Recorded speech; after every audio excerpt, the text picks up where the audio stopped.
Rabbi say, today is Sunday, and it's Chamisha B'Yov, it's Hayov. Hayov is the Yahrtzeit of the ARIZAL. The Welt ruft Amon, he's called in the world ARIZAL Achai, the living ARIZAL. That's what he's called. Now, what's meant Achai? What is the meaning of the words he's alive?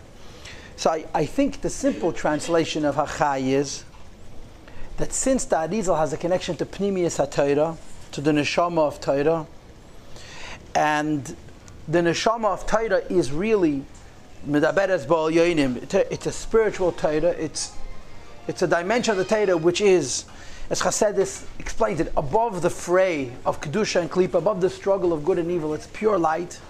In the classic language, it's called Eitz HaChayim, Ilana de Chaya, as opposed to Eitz HaDas, Ilana de Tevara. You've heard the jargon if you've been around.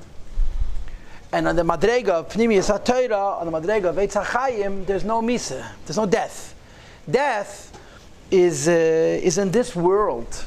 And the beginning of this world is all the way in Atzilus, on the Madrega of Eitz HaDas, Ilana de Tevara. But the Madrega of Eitz HaChayim, Ilana the Chaya, there's only life. And therefore those, the Rebbe once said it in a Maimed, those tzaddikim, those neshamas, that have a special connection to Pnimiyas HaTorah, there's a different concept of Misa by them.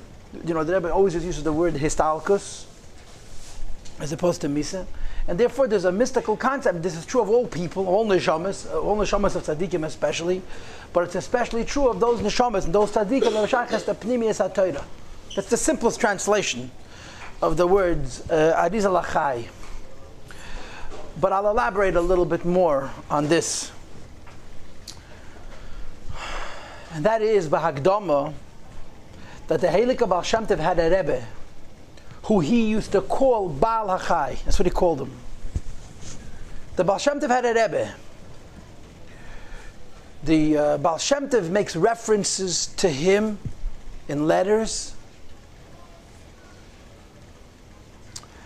And I don't know in what other sources, but the Rebbe writes, the Frierdiker Rebbe writes, and the Rebbe quotes it, that and he calls him Baal Achai. The name of this personality, as far as I know, is never recorded directly by the Baal Shem Tov. The Baal Shem Tov himself, you don't find any original documents of Baal Shem Tov which says his name.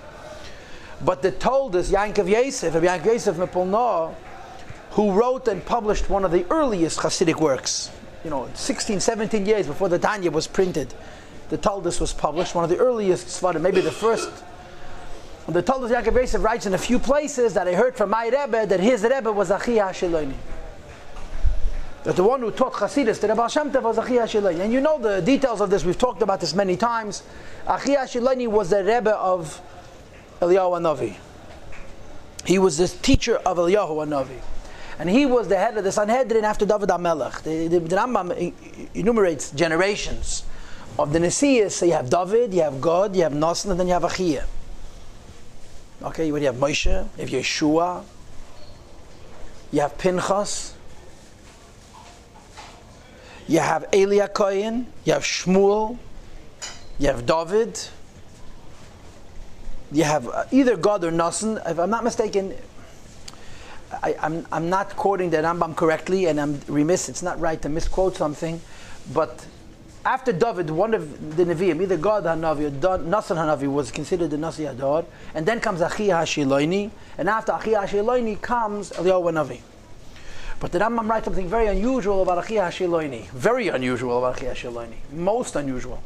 He writes, Miyetzei Mitzrayim Hoya. Achi HaShiloni left Egypt, which meant that when he became the Nasi, he was approximately 550 years old.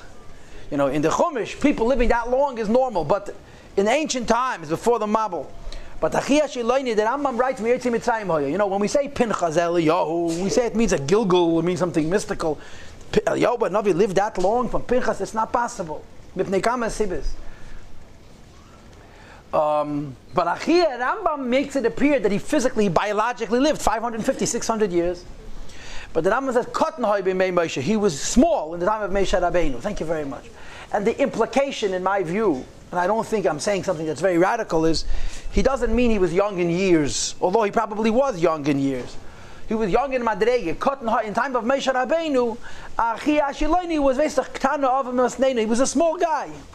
500 years later, he was still alive. He was the Nasi Hadar. He was the Malamokim of David HaMelech and the teacher of Eliyahu HaNavi, Achia. And he came to the Baal Shem Tov to teach him the Pnimiyas HaTorah, as ich steht. And this story, there's letters now published that our Rabbeim considered very authentic, that tell the story of how the Baal Shem Tov met Achia. And he writes that he learned 9 months with him without knowing his name. As Baal Shem Tov schreibt. From approximately Yitas Kislev till approximately Chayelo. That's my own interpretation, but if you'll read the story, you'll see why I say so. 9 months. The Rebbe once mentioned that the Baal Shem Tov and the Alter Rebbe were born Chayelo, that means they were conceived in Yitas Kislev. The Frierdiker once mentioned in Fabrengen. It's printed. So he met in Pashas Vayeshev. Vayeshev was Yitas Kislev time, and it was a big snow, as I state, and it was in Elul. He asked him, Achia Shalani asked the Baal Shem Tov, do you know who I am? And I'm assuming this was around Chayelo, because we know that the Baal Shem Tov met his Rebbe Chayelo. And in this story, he met him in the snowy winter. There's no snow Chayelo even in Russia. But according to this detail, that he didn't know who he was for 9 months, perhaps the 10 years don't begin when he met him. The 10 years began when he discovered who he was. But Achia Shiloni asks the Baal Shem Tov, do you know who I am? And again, in the letter which the Baal Shem Tov himself wrote, which is now published, it doesn't say any names. It just says, I was walking with my teacher back to town. We came to the gates of the city, and he asked me, do you know who I am? So I said, I don't know. So the Baal Shem Tov says, he told me his name, and I fell on the floor. They said the Baal Shem Tov. I collapsed. From Eimo B'Pachad, from awe and fear, and at the same time from the incredible schus. The Baal Shem Tov was learning with Achia Hashiloni, who was the 8th from Moshe Rabbeinu. The 8th from Moshe Rabbeinu. So of course there's a letter from the Rebbe which is an answer to somebody. I'm really getting off on a tangent, where this person proposed. This is the Indian that you see the Chassidus is higher than Kabbalah, because Kabbalah we have from Eliyahu HaNavi, and Chassidus is from Eliyahu HaNavi's Rebbe, from Achia Hashiloni. The ARIZAL learned Torah with Eliyahu HaNavi, and the Baal Shem Tov learned Torah with Achia Hashiloni. Additionally, it's known that the ARIZAL learned from Eliyahu HaNavi for 7 years, and the Baal Shem Tov learned from Achia Hashiloni for 10 years. And these numbers are very significant. They're very, very meaningful. But anyway, now that we digressed, Nachsal Inyanenu, the Baal Shem Tov used to call his Rebbe Baal HaChai, just like people called ARIZAL HaChai. So the Rebbe explained in a Sikha, if I'm not mistaken, Shabbos Pashas Pinchas Tavshin Yud, everything is printed. The reason he called them Baal HaChai, because this means Chaya Yechida. That's what it means. Chai doesn't mean alive. It means that too. But it means Chaya Yechida. In other words, in which madrege could there be Hepech HaChaim, and what levels is there even a possibility for the opposite of life? On the lower levels of the neshama. A Yid who's Metzias is a Chai Lanetzach. He lives forever because it's a madrege of neshama, which is above the idea of life. It's above the idea of the goof. And the same is true. The ARIZAL is called in the Welt ARIZAL HaChai. And today says Yahrtzeit. For those who are walking in late, today is the Yahrtzeit of the ARIZAL. Hey, Menachem. So the Rebbe many times spoke about it and kocht in it. And the explanation is simple. I'll give you a simple insight. And that is the following.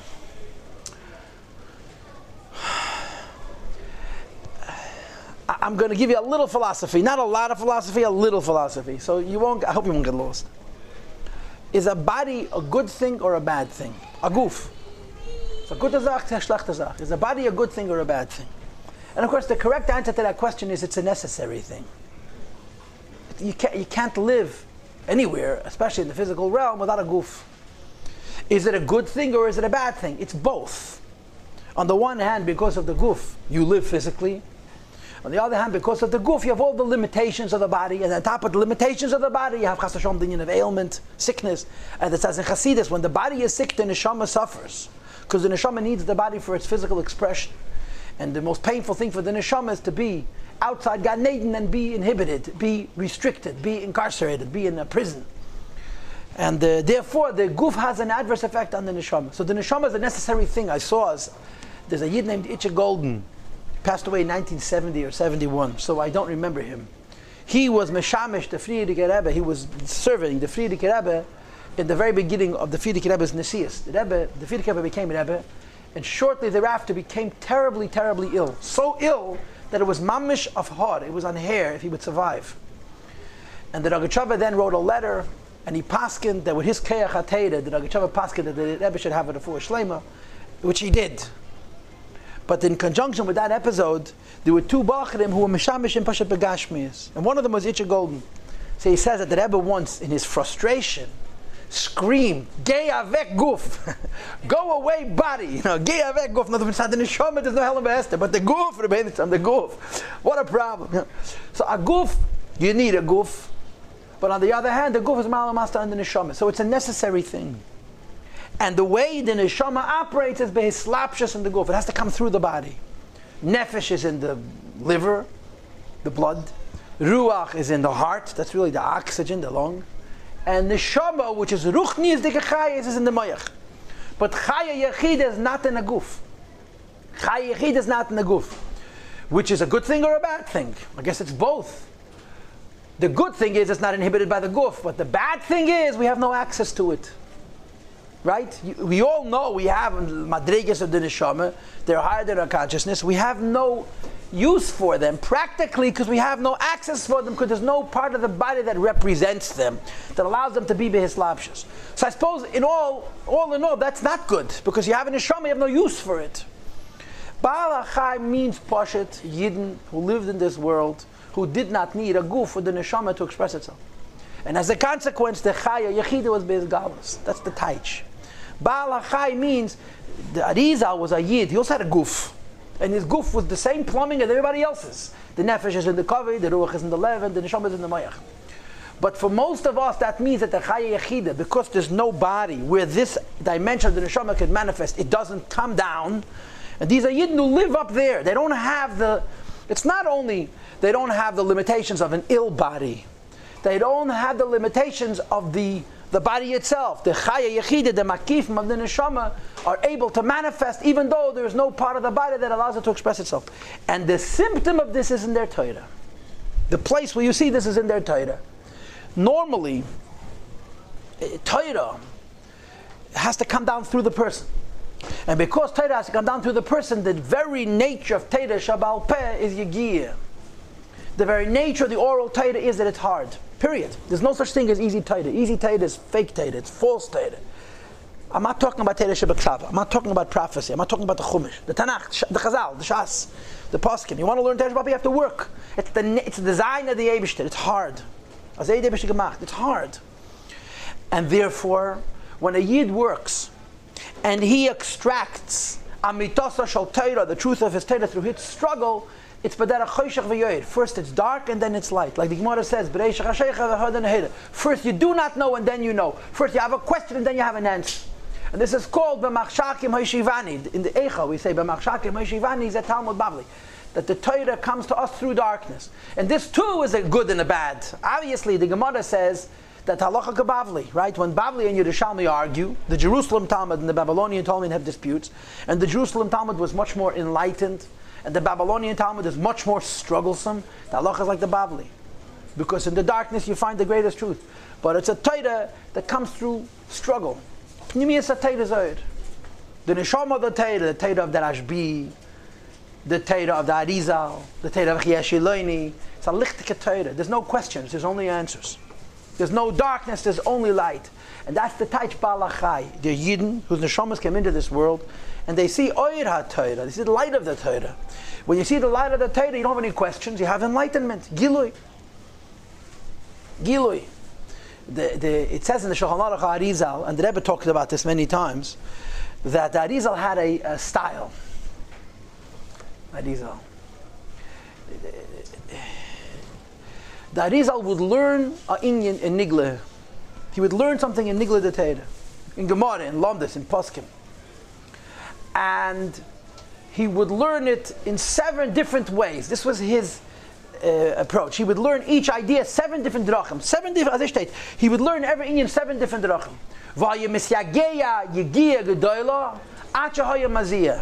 He would work very, very hard until he would perspire. He would physically sweat. I mean, how many people do you know use their mind so much that they perspire? You take a walk, you sweat. You do exercise, you sweat. You sit and you read a book, you fall asleep. The ARIZAL used to be Misyagein Taira Bidaf Schwitzen. As it steht, and after he learned it in 7 different ways, he would explain it al pisod, so that the perspiration should dry and there shouldn't be niksach etzeinu. That's what it says. he would explain it al pi pnimiyas atayra, al pi kabbalah. And during this time, the sweat would dry, so that there shouldn't be a yanika from klipa to klipa from the perspiration of the ARIZAL. We don't have such problems. We have bigger problems, like don't do an aveda. But to worry that your perspiration from limud atayra can go to klipa, for Zalman gezogavat. And the word is, primis atayra is not yagiyah. You see, the ARIZAL got hard of it. He worked hard on Torah. Torah wasn't hard, but you're supposed to work hard on Torah. You're supposed to. Pnimis HaTorah is oir. Pnimis HaTorah is lichtigkeit. That's what it is. It's the light of the Eibishter. It's godliness. It's light. It's oir. And this is the pshat that there are certain neshamas that the Eibishter gave into this world, that the guf was not a helam hest on the neshama at all. And that's the taij of the words balachai, chaya yechida, the levels of the neshama that the body cannot inhibit, because there's no part of the body that can represent him, was bezgalas in this world. And I'm sure you know the vart that the Rebbe says in the Kutasiches, that there's a pasuk, Alisa Lamorim Shavisa Shevi. Alisa Lamorim Shavisa, you went up to heaven, you brought down a captive. In other words, you brought into this world something that doesn't belong here. So it says in Svarim that Alisa Lamorim Shavisa Shevi is Shimon ben Yechoi and Yitzchak ben Shloima. Yitzchak ben Shloima is the ARIZAL. And it says also ben Agated the Rabbeim. The Frierdiker Rebbe was Yosef Yitzchak ben Shalom the Ben and Shtem Nesara. The Rebbe spoke about this. It's in the Kutasiches. Alisa Lamorim, there's certain neshamas that shouldn't be. Why? Because for neshama to be into this world, it has to have a connection to this world. The Eibishter gave us certain neshamas that are shaychas to pnimiyas hatayra. You see, but there's a small difference between them and us, and I hope you understand that I say that tongue in cheek. There's a small difference in them and us. The difference is, by them yagiyah, toil, the idea of working hard, was a choice. They didn't have to be misyageya. A person lives a neshama life in yana is teira ein machalichtik, to bring light into the world. There was a choice to be misyageya, whatever the reasons are. You know, the Rebbe once said in a sikha that it says against ARIZAL, why did the ARIZAL say tachnun and vidui? ARIZAL neshachas ta'averis. And he answered that even Gilgal neshamas. So they state that Gilgal neshamas, that the ARIZAL neshachas ta'averis because of Gilgal neshamas. In other words, in a slightly different vein, his tachnun, his vidui, his yigiyah is neshachas for us. So you know, if the ARIZAL would just learn pnimiyas hatayra, it would be like Avram Avinu. It says in Yahrtzeit, it says in Tanya, Avram Avinu did all the mitzvahs. To do all the mitzvahs, he had to know all the halachas. How did he know the halachas? There was no Shulchan Aruch. There wasn't even a Chumash. How could he know halachas? There's no Torah. And the Torah says that the Eibishter gave him pnimiyas hatayra, soid. He had Kabbalah. How did he have Kabbalah? The same way everybody else gets Kabbalah, from heaven. And Avram Avinu's understanding of Kabbalah was such that from the soid he knew the halacha. The Alter Rebbe says he never learned nigla. He never learned the dimension of Torah which tells you technically how to practice the law. He never studied the Chumash and struggled to read the valves and extract from them how you do the halachas l'mais. He saw the Inyanim l'mayla, soid, and he automatically knew the halacha. This is the pshat, such neshamas. So today is the Yahrtzeit of the ARIZAL, and the Rebbe always talked about this inyan that the ARIZAL was a neshama that has a shaykhis with pnimiyas hatayra, with the lichtigkeit von Torah. Now, getting to us. We stop working, forget about it. The whole life is yagiyah. We're alive because we work hard. I don't mean that biologically, but ultimately it's true biologically also. Pashat medically. A yid who's a servant of the Eibishter, what keeps a person a servant today, as opposed to having been a servant yesterday, is that today I work hard. If I worked hard yesterday and today I don't work, I'm not a servant of the Eibishter. And it doesn't only mean I'm not reaching my full potential. I become rusty. Without yagiyah, what we call in the Chabad culture, without a skafia, without bending ourselves, and bending ourselves always changes. As we grow, we have to bend ourselves in finer levels. It's the foundation, it's the basis for Yiddishkeit. But we learn Chassidus, and learning Chassidus means that this light, which was revealed to us by these Neshamas Yisrael, that are at this level, you know, the Rabbi, the ARIZAL, the Baal Shem Tov, and so forth, the center of our lives is our hard work. But the enlightenment that we get from Pnimiyas HaTorah brings joy into the hard work. It brings light into the hard work. It brings positiveness into the hard work. But that's really the definition of a chassid. And finally, I just want to say, of course, that the Rebbe always connects the ARIZAL with Mashiach, the Rebbe brings that with the idea of Mashiach. Mashiach has to do with Pnimiyas HaTeira. Mashiach has to do with Pnimiyas HaTeira. And Mashiach has to do with Ruach HaKodesh, right? Let me put it to you in this vein. In the time of the first Beis HaMikdash, it was an inspired world. An inspired world means to say anybody who wished could become a prophet. It doesn't mean anybody who wished could become a prophet like Isaiah or Elijah, like the Brig Nevi'im. But the Gemara says there are over 1 million prophets. In other words, just like today, a yeshiva bacha goes to yeshiva to learn Torah. In those days, a bacha used to go to a place where they would teach the Darkei HaNevuah to become a Navi. There was a lifestyle project. Why? Because the Eibishter gave a Ruach HaKodesh, which existed and was available to a Yid through Yegiyah. And the Gemara says, Nistalka Ruach HaKodesh. It's much, much more difficult to get that kind of inspiration. And as I've explained to you many times, the first Beis HaMikdash was destroyed. Yeah? And Eretz Yisrael was vacated. There was not a Jew left in the Holy Land after the destruction of the first Beis HaMikdash. And this is why I believe we fast Tzom Gedalia. Tzom Gedalia was murdered. So, Tzom Gedalia was murdered in the last of the Jews. Nebuchadnezzar left Yidden in Israel. He says, you remain loyal to me and I will leave you alone. And you know the story that the Navi said, submit to Nebuchadnezzar, follow Nebuchadnezzar. And the Jewish people were not listening to the Navi who said, Nebuchadnezzar is going to protect you. And they tried to rub shoulders, to sidle up to the Egyptians, to Mitzrayim, the only opposition that existed in the world at that time to Pare. And they paid heavily for it. The Beis HaMikdash was destroyed because Tzidkiyahu tried to make a loyalty with Melech Mitzrayim. And the same is true. Gedaliah ben Achikam was murdered because a group of Jews decided that they're much safer in Egypt than in Israel. And they left. And when they came back, that Ruach HaKodesh didn't come back. Bayis Sheni was not the same thing as Bayis Rishon. There was a spirit, a prophecy, a prophetic energy. Now, of course, when we use the word prophecy, people get all nervous. You know, prophecy sounds like I'm a shuganet who rolls on the floor and he says disconnected phrases and so forth, hallucinations and so on. First of all, that's not true. Prophecy is much more subtle than a person saying God said. That's a very high level. For a person to get up and say, God told me to say kach v'kach, that's the madrega of, you know. Prophecy, Pashat, means an inspiration from the Eibishter, a feeling of godliness. That's what it means. That's what it means. Ruach HaKodesh is a madrega in Nevuah, which is another thing that needs to be dispelled. People think Ruach HaKodesh is a lower madrega in Nevuah, as they state in the Rambam. Ruach HaKodesh means you feel godliness. An inspiration of godliness raises you up. That means to say, we all have to work hard. An inspiration that comes from the Eibishter, that's a credible experience of godliness, you don't work for. It's a gift. You set yourself up for it. But when you're raised up by that Ruach HaKodesh, raised up by that inspiration, by that godly sense, you're a higher person. The Rambam writes, Nishtanele ish acher, you become a totally new human being. You don't recognize yourself because you're an inspired person. And when the first Beis HaMikdash was destroyed, and then a little while after that Ruach HaKodesh subsided, it passed. Mashiach's going to come, a lot of good things are going to happen. Many good things are going to happen. And one of them is going to be this Indian. Ruach HaKodesh is going to return. And therefore, it says in Sfarim that the preparation for Mashiach is a return of Nevuah. You know this all, right? This is classic. The Rebbe talks about it a lot.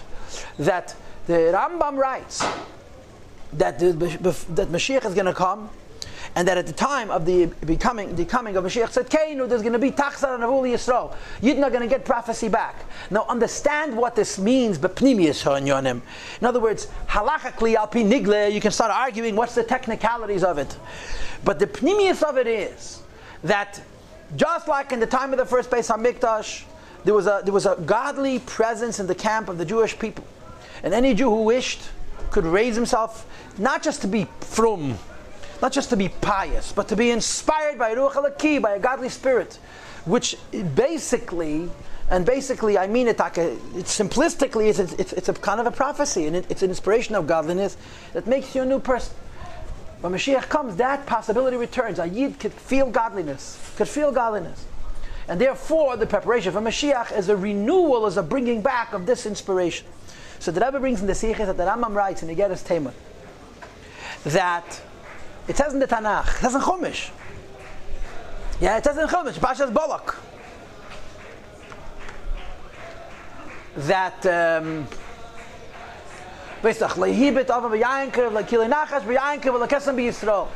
Jewish people don't go to magicians and to sorcerers and all these other forces in the Lashon HaShas, which is ma'at bar b'teicha teven. You have 10 pounds of straw and you can find 6 ounces of actual food.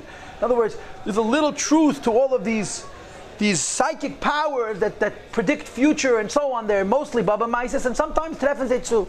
And by Yidden there's lo nachash, there's lo kesem favos, because Ka'esi Amal Yisrael, Liyankev Yisrael, Ma Pol Keil. Because the Yidden have Nevi'im. And because Yidden have Nevi'im, they go to the Navi and they ask the Navi, Ma Pol Keil, what the Yebishter said, that they don't need to go to these secondary bases for anticipating the future, which are so inaccurate and so inexact. A prophecy speaks word that's crystal clear, it's absolutely true. But there's an extra word in the pasuk. But Bilam is saying, Lei nachash b'yankiv, v'lei kesem b'Yisrael. Why? Because the Yom Yankiv Yisrael Ma Paul Kel. Rashi brings in Chumash that when Mashiach comes, Mechitzas Shel Yisrael is lifnim Malachi Hasharis, that the place where Yidden live is closer to Hashem, so to speak, than the Malachim, and the Malachim are going to act Yidden Ma Paul Kel. What is the Yebishah doing? If I'm not mistaken, that's what the Rashi says. But the Rambam has a very interesting pshat. It says Ko'es, at a time. So Rashi says Ko'es means when Mashiach comes. And the Rambam says Ko'es means as follows. I have a tradition from my father, he says. Heard from his father. Heard from his father all the way back till Bayisheni. Rambam was Mizera David. Rambam could have been Mashiach. He was from David HaMelech's family. And the Rambam knew more or less. Rambam writes in some Sfarim a yichus of 7 generations for himself. He goes back 7 generations. And the Rambam knew his yichus. That means I know from my family till Zman of Churban Beis HaMikdash Sheni. And the Rambam lived probably 1,000 years after the Churban, maybe even more. That Ko'es means when this number of years will pass again, Tachsat HaNavuah Yisrael, prophecy will return to the Jewish people. And Ko'es, when did Bilam say Ko'es? In the year 2488, 2488, the 40th year after Yetzias Mitzrayim. So the Rambam writes, according to this cheshbon, when there will be another 2,488 years passing, Nevuah will return to the Jewish people. And he says, but the return of Nevuah to the Jewish people at that date will be connected specifically to the idea of Mashiach. Because as I'm explaining to you, Mashiach has a strong connection to Nevuah. I don't only mean, like I said to you, God is going to speak to a man and he's going to tell us Koyam Al Hashem. It has to do with the idea of Ruach HaKodesh, that Yidden, not just the Nasi Hadar, but Yidden could have Ruach HaKodesh, could feel Alakus. That's what Mashiach means. And the precursor to that is a renewal of Nevuah. And the Rebbe says clearly that Nevuah never really stops. It just becomes very, very, very rare, very unlikely. But it happens. What the Rambam is saying is the second Inyan, that the Inyan of Nevuah connected to Mashiach. So the Rebbe makes the math, does the cheshbon for you. If you do 2,488 times 2, you get 4,900 and 76. Okay, 4,000 Dalad Alofim Tov Kuf Ayim Vov. The Rambam passed away 12 years before that date. Tov Kuf Samach Dalad, 1204, and this is 1216. So the Rambam gave a ketz. This is the Rambam's ketz. The Rambam's, they say in Sfarim that there were different tzaddikim who gave a ketz when Mashiach's going to come. This is the Rambam's ketz, 12 years after the Rambam's Histalkus. So the Rebbe says that we see it as a matter of fact, and he quotes from different sources that there were a group of Jews who lived exactly at that time, who had a shaykhs to Pnimiyas HaTeira, to the Neshama of Teira, who were Nevi'im. And he mentions them by name, Rabbi Yehuda HaChassid, Rabbi Avraham HaChassid, Rabbi Lazarei Keach, and he even mentions that there's a Toisves in Gemara, in Shas, that mentions the name of one of the Bali Toisves. Now Toisves is Nigla, right? No one is going to say that Toisves is Chasidus. I mean, Toisves is as cold and as measured Nigla as exists. You're not going to find a book with less emotion than Toisves. I mean, Toisves is razor sharp logic, but no heart. And in Toisves it mentions one of the Bali Toisves, I forget his name, and he's called Hanavi. That's his name, Rabbi Ezra Hanavi. Upirish so and so Hanavi. That's what it says in Toisves. Now, why does it say in Toisves Hanavi? Because it's given the Maim of the Matzah. That's what he was. So anyway, so the Rebbe says that there are certain tzaddikim that v'shaychas to Pnimiyas HaTorah, and they have this inspiration of this Ruach HaKodesh on a higher level, on a lower level, but they had the same from Ruach HaKodesh. And this is all setting the stage for Mashiach. I'll tell you an interesting thing. A Maimed HaMuzgir. It's not so Muzgir, but it's still a Maimed HaMuzgir. There's a Yid who is, to this day, an enigma. He's very, very mysterious. I have never seen in the Rabbeim's writings a single reference to the man that I know of. But the Chidah writes about him. And the Chidah is no questions on the Chidah. The Chidah is Teres Emes. And the Chidah writes about him, and he quotes the Pardes, the Ramak, that the Ramak writes about him. And Ein Beitim, if the Ramak quotes somebody, you could be assured that this is legitimate and kosher, there's no question about it. His name is Avram Abulefia. In the Goyish world, he's very, very famous. He's supposedly, in the world of people who invent history to suit themselves, he invented Kabbalah, Avram Abulefia. I mean, Kabbalah is Teiras Meisha Rabbeinu, but okay, you can argue with the historians, forget about it. They know as a matter of fact, because they decided what the facts are. And you are living in the world of superstition. Scientists, intellectuals who study scraps of paper and shards of earthenware, they know for facts that Tazayid Metzias. Okay. You don't have to apologize for Teira in Yiddishkeit. You should apologize for apologizing. Because the more you discover how they determine facts, the more you realize this is but glat baba maises, it's smoke and mirrors. But in the Goyish world, he's a big personality. And I'm sure in some circles he's mentioned, I never saw from the Rabbi his name mentioned even. But Avram Abulefia was a very, very mysterious character. And in many, many ways, he's very reminiscent of the Baal Shem Tov. He was constantly on the move. He's constantly on the move. The credibility of Avram Abulefia mostly is his Talmidim. The Talmidim of Amef are very famous Mekubalim. Rabbi Yosef Jiklaya, who's really considered the father of Kabbalah, the most important Sifrei Kabbalah ever written by his Talmud. So how bad could he have been if he had such a Talmud? Avram Abulefia traveled to Rome. This is a true story. And he said he's going to convert the Pope and bring Mashiach. The Pope dropped dead. He died. And he actually came to Rome. So they sent the Vatican police to arrest him. And they came to the place where he was staying, as he stayed. They heard his voice and they could not see him. They heard his voice, but they couldn't see him. And they, of course, never arrested him, but he also was not able to convert the Pope because the Pope died. That Ashbe, Psalm ben Aderes. Now, you understand what's made that Ashbe?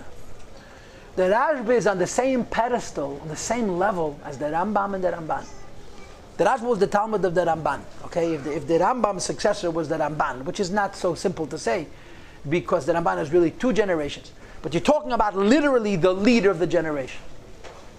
The Rashba has a tshuva, which is published, where he writes about Avram Abulefia, and you wouldn't write that way about your worst enemy. You wouldn't write that way about your worst enemy. It's so vindictive. The Rashba writes L'shonos about Avram Abulefia that you wouldn't say about the Rishoyim. Zeir sharp, very, very. He condemns him in the worst. The Rashba condemns Avram Abulefia, and Avram Abulefia was very, very careful not to make it. The Rashba criticized him, but he did not criticize back. A genuine person, and he simply writes to him, "You never met me. You don't know me. Mainly, you don't have the authority to write what you're writing." He heard about such a person. Now, to say that Rashba made a mistake is very difficult to do. To say that Rashba was Baruch HaKodesh, Rashba was the Rashba. The Rashba is Godel Mirav and Shmoya. Das is it, the Rashba. And the Rashba should have made such a mistake, it's incredible. Mamish hafle v'fele. And I am not going to attempt to explain the Rashba, it's not my place.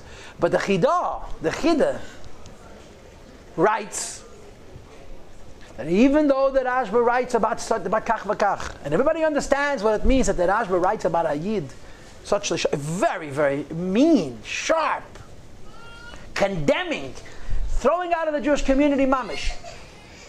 He says, but the fact is that Avram Abulefia was not what the Rashba says, and he brings several rayas, and one of them is that the Pardes not only had his svarim in his house, but that he quotes him. How do you explain this? Rashba veisach nicht. But this is the point. The trademark of Avram Abulefia, which is the reason that Rashba condemned him, was that he said nevuas, prophecies, and he was not in any way, what's the word, abashed or self-conscious or even veiling about it. That they printed now in this generation all of Lafayette's Sfarim. I bought them. I don't know how to hold them. I bought them. I put them on my shelf. They're upright, but that's about all. It's on the one hand it's very easy to read. On the other hand it's very impossible to read. One of the interesting things I find about his Sfarim is he has 3 whole Sfarim explaining that Rambam is made in Nevuchim al Pi Kabbalah. Shtazak Far. Avraham Abelafia has 3 whole Sfarim explaining that Rambam in Nevuchim al Pi Kabbalah, and he lived 700 years ago. In other words, he was literally 100 years after the Rambam. But he understood that the Rambam is not what they said he was, a philosopher. But he has whole books of Nevuah. That's what they're called, prophecy. Again, I don't know how much history you know, but there's a little kuntris called Nevuas HaYaled. Nevuas HaYaled. There's a pamphlet that's published. It's been printed many, many, many times, called The Prophecy of the Little Boy, Nevuas HaYaled. It's considered one of the few prophecies in Zman HaGolus. And it's considered, nobody debates the credibility of this sefer, Nevuas HaYaled. It's been printed, people don't even realize the evolution of this sefer. This boy lived approximately 1,300 years ago, 1,400 years, in time of the Goyim. It's a story. The boy was born, and he grew up and didn't speak a word. And they took him to doctors. It's a whole long story. And at the age of 12, he opened up his mouth, he said all of these prophecies, he finished saying the prophecies, and he passed away. And this, the Nevuas HaYaled is published. Go read it. I wish you a lot of luck. You might as well read Chinese. I read it 15 times. It's the Ganesh Matish. It doesn't make one word of sense. Nevuas HaYaled was written down by Avraham Abelafia. He's writing about a prophecy that had occurred hundreds of years before, but Avraham Abelafia was the one who recorded it. Now, why am I telling this to you? I'm telling this to you to bring out this nekudah, that Geula, Mashiach, has to do with many different things. But one of the things that has to do with is lichtigkeit, godliness, which means to say that in addition to the struggle to be a Yid, fighting with the Yetzer Hara, fighting with the own limitations of your own mind to understand the words of the Torah, there's even Gilui Elokus Ruach HaKodesh, which was the trademark of Bayis Rishon. And it's what happens when Mashiach comes, as the Rambam says, Ka'es. When there's time for Mashiach to come, there's going to be a renewal of Nevuah. And the ARIZAL is a renewal of prophecy. And the ARIZAL is a critical step in this evolution. It's a very critical step in this Hishtalsus. It's a very critical level in this idea. The problem is, I don't know if it's a problem, it's a reality. It's Golus.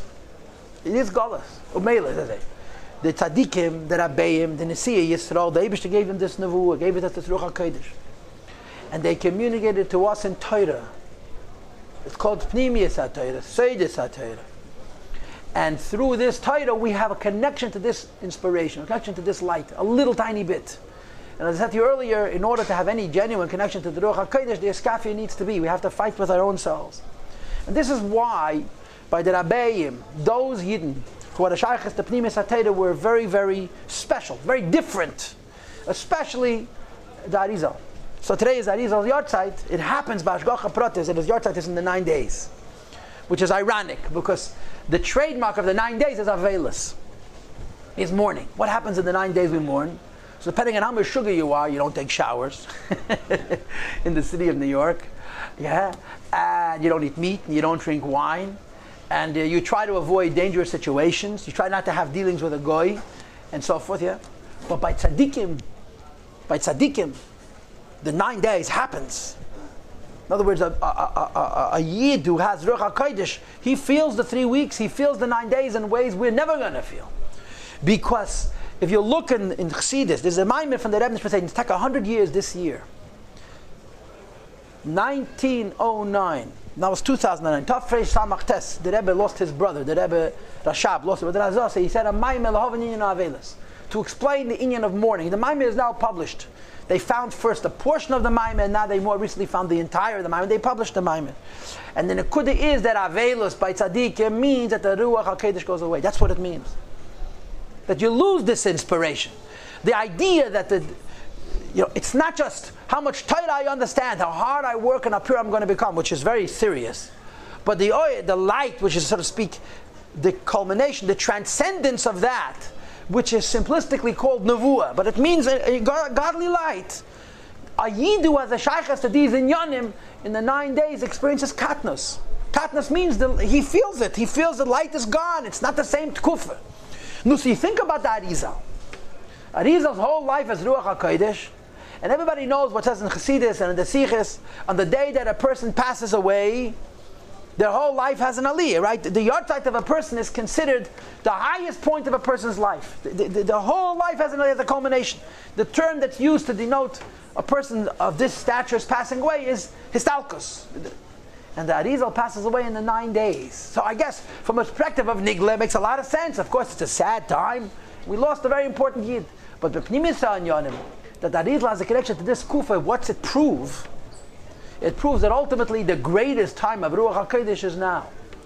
At the moment, because the Lamas Vestadim, Faket, there's no Gilei Lakus. But ultimately, when Mashiach comes, the highest point of Ruach HaKodesh is going to be in what is now the lowest point of Ruach HaKodesh. Because the Pnimius of the Golus is the Geula, like we all know and like we all say. Anyway, to make a long story short, today's the Yahrtzeit of the ARIZAL. And the Rebbe always marks it. And if I lost you a little bit, forgive me. Chatasi, avisi, pashaiti. I lost myself too. But for that, I can't apologize. And the Rebbe, many years, spoke about the ARIZAL. On some occasions, he actually made Fabrengenischen in conjunction with the ARIZAL's Yahrtzeit, because the ARIZAL, like Hasidus, is this oyed, Pnimius HaTorah. Pnimius HaTorah does not change the fact that a Yid has to struggle to be a Yid. Pnimius HaTorah changes that the struggle should be depressing. The struggle should be only a struggle. Pnimius HaTorah brings into this struggle an illumination, a richness, and a joy. And that's what the Chassidus represents, that's what Kabbalah represents, that's what ARIZAL represents. And in conclusion, I'll say one more little point. This is just a detail which dawned on me as I was thinking what to talk this morning. The Rebbe kept saying Kaddish for his mother on Hey Ov. The Rebbe lost his mother Vav Tishrei. And 1965, Tafshach Chafei was a Nibiyar, it was a leap year. So if you say Kaddish 11 months, and there's an extra order, the Rebbe finished saying Kaddish Hey Ov. There was a Fabrengen that day, Hey Ov, Tafshach Chafei, 1965. And the Rebbe said the Maimed, they gave out that Maimed edited for the Rebbe since the Yahrtzeit, connected to the Rebbe's mother. So it's also a more personal connection to us and this day. The important thing is Mashiach should come. Onze werden lichtig in de Welt. And like I'm always telling you, the Rebbe said in the Sikha that he spoke Birchas HaChama 28 years ago. Remember, I've talked about this many times, that in the Sikha, the Rebbe said in Tavshim Memala, Birchas HaChama, the Rebbe mentioned Ulachol B'nei Yisrael Haya Oir V'Meishveisam. And the Rebbe says that in the letzte Tag von Golus, even before the Galas of Mashiach, wird bei Yidden lichtig. So bei Yadren sind lichtig in Herzen und in Kopf, und in alle Chalki Aguf, und alle Chalki Ha'ilum, und so weiter. Okay.